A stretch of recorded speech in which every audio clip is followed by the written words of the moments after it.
I have been so busy lately with this market I'm planning and the different things for my booth and some projects I've done, and I want to just like blurt everything out in like a super long rambly video, but I'm going to try to be responsible and kind of keep it toned down, one subject at a time. I just started a series here on YouTube about participating in a market with a crochet booth. So I will have that link that it'll be in this video will be in that playlist if you'd like to check it out. And for a little bit more backstory, I'm actually organizing the market, which is nuts, but I've got a co-host and she is fun, she is awesome, so that helps. But I'm also documenting that as I go along in another series, because the reason we decided to do this is because in our area, there just isn't a lot of markets and stuff like that. And you know, a lot of them aren't really advertised super well, and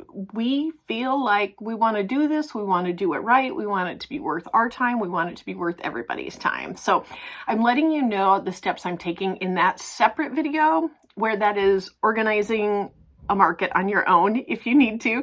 And then this one is, yeah, how to sell at a market, I guess. The last video, I touched on a little bit of the aspect of who my target person was. And I think that's very important for you to know, so that you know what types of products to create that makes you stand out a little bit more. Now, I have never done a market, so, you know, am I talking out of my butt? Maybe. Let me get this blanket on. It's chilly up here. We're having like record cold temps right now. You know, am I talking out of my butt? Yes and no. I have watched tons and tons of videos on just markets in general. I've watched a lot on crochet booths, crochet business, selling crochet. A really great channel is A Crafty Concept. She has got really great information about making cohesive products and figuring out your target person and deciding what that person needs.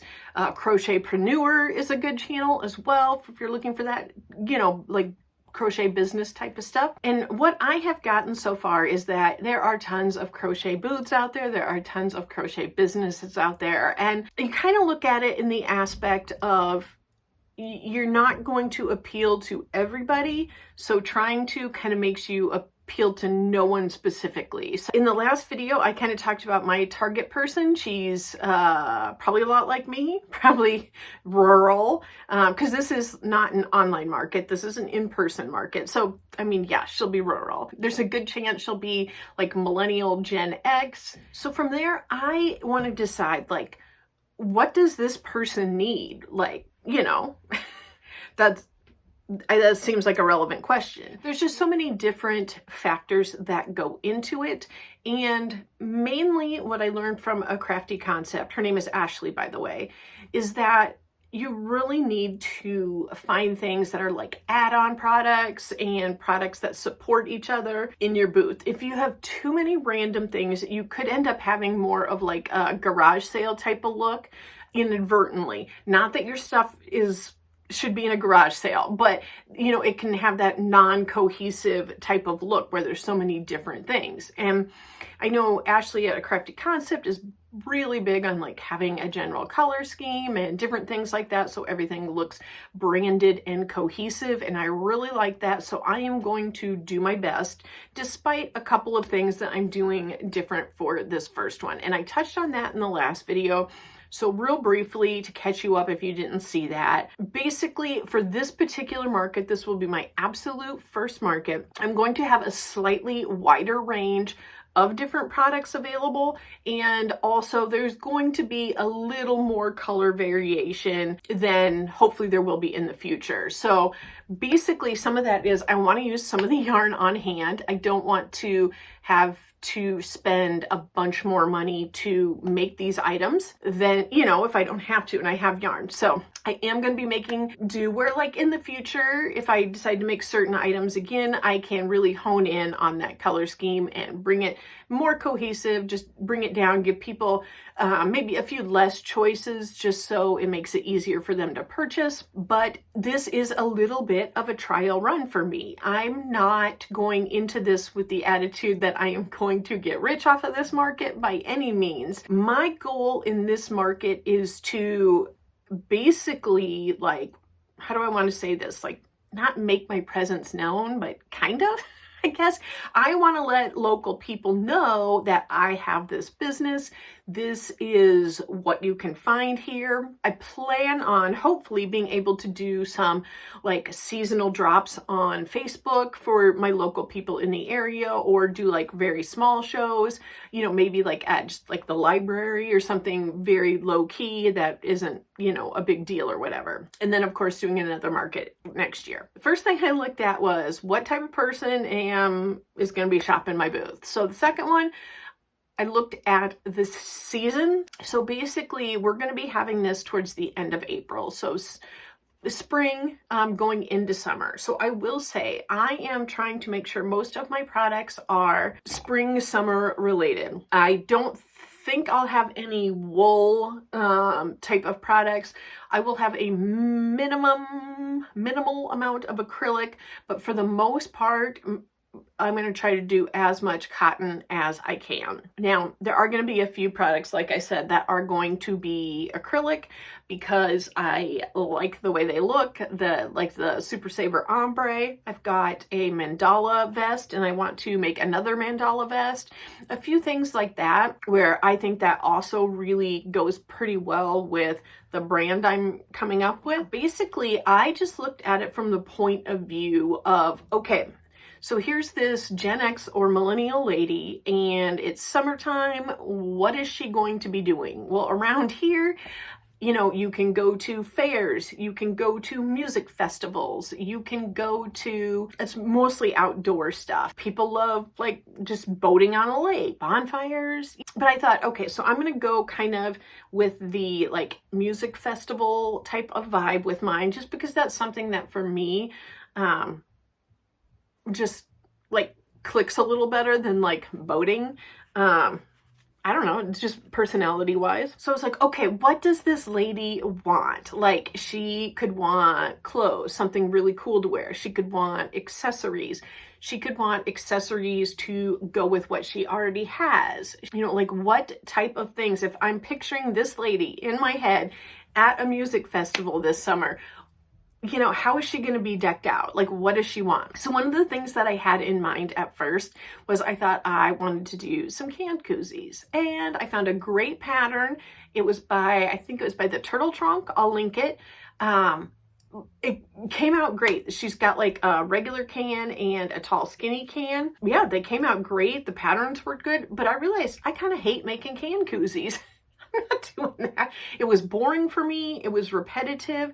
And I felt like I wasn't enjoying the process. Like if it was a shorter process and it was that boring, I would be able to tolerate it a little more. Like I made a bunch of like hair scrunchies and that went very quick. So I was able to tolerate the boringness of it. But for me, I just could not, I'm like, I do not want to make canned koozies. So I came up with a bunch of excuses why I didn't need them. And I'm not making another one. I made two. I might put them out. I might keep them for myself. I don't know what I'll do. But I started really looking at other things. And what's cool about that is like, possibilities come from that. So I ended up creating, it's like a bandana type cowl, and I'm going to be doing them out of cotton, and it's loose, it's cool. I'm excited about it. But the thing is I was able to actually make a few of my like prototypes out of really nice, warm, luxurious winter yarn. Like wool is like merino and mohair, and I'm in love with them,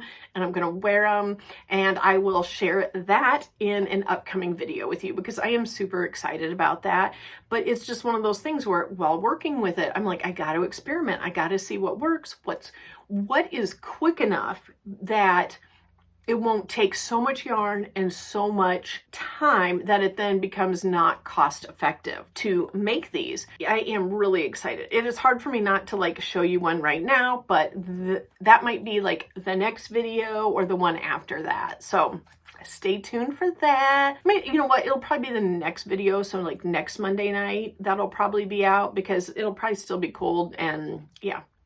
And then the week after that, so then in like 2 weeks, I think I'll do the updated video on our market progress and the things that I've learned so far, the ups and the downs, and already something I do different. Kind of just like what to be prepared for. Going back to my target customer, not like Target the store. I mean like my demographic, my target demographic. I'm like, you know, accessories are a great thing, especially when I'm looking at the time frame. So I will have some larger projects there. I have got 2 virus shawls made out of cotton that I'm going to be taking. Now, whether or not these sell or not, I don't know, but they are gradient, they're really pretty, and they're eye-catching. So I'm going to try to get some. I've seen on Amazon like it's like a stand. It comes out and it's got basically like a hanger here, but it's a stand. So I want to look into getting something like that so I can use some of the vertical space on my table and have it be eye-catching. And even if they don't sell, I feel like they would be great decor for my booth to hopefully like reel people in and you know, have them look at what's there. Of course, those are going to have a higher price tag based on the fact of the cost of the yarn that went into it and the time. But yeah, I am making a bunch of smaller accessory type things. If you thought I got off track and wouldn't remember where I was going with that, I did. ADHD isn't getting me today. Anyway, so I have worked on, I had probably 5 to 8 different versions of earrings that are crocheted to see what I like best, what fiber I like to use, what weight of fiber I like to use, what color, things like that. And a little fact about me, my ear holes closed up, I don't know, decade ago or more. So these are clip earrings. I sometimes think about getting them pierced again, but then I just don't do it. And so this is a great opportunity for me to try out some earring patterns, or just a lot of them I've just been kind of winging it and seeing what I like and writing down what I like. But I can try them out on myself. And the upside is I bought some of the clip hardware, so I can just make myself like a million pair of earrings. And I like it because I love wearing earrings, and I haven't hardly worn any in the past decade, so I'm enjoying it. I've worn some to work already. Really, so far it's only been people who crochet that notice them, but that's fine by me. So I'm going to continue experimenting. I believe I have found an extremely simple way to crochet them that does not take much time, does not take much supplies. And if I want to add like a little charm or a little bead to it, I can definitely do that plenty easy enough just to like zhuzh it up a little bit. So I'm excited about that. If you are interested in that, let me know, because I don't know if that's interesting. I don't know.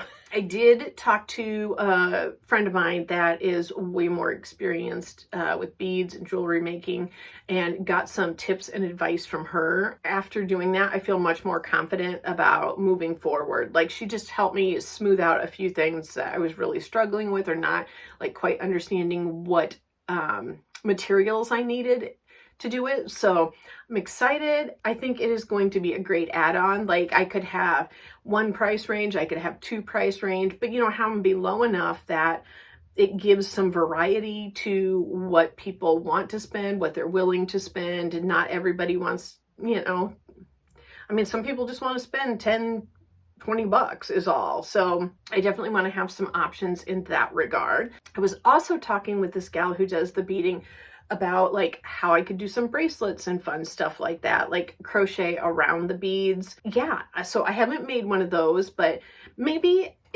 would that be something where you would want like more of a close-up look of all the jewelry I'm making? Let me know if if that's a thing. And then maybe I could just do one video where I show you how I am doing all of it, because I'm keeping things very simple. And I also have, not this hat came like this, but I have a video I will link for you, and it is where I attached a granny square to the front of a trucker's hat. So I'm going to be making more of those for this, and I feel like that is a good project where I feel like the supply cost is pretty low, the time frame going into it is lowish. I feel like I could have a decent markup on that.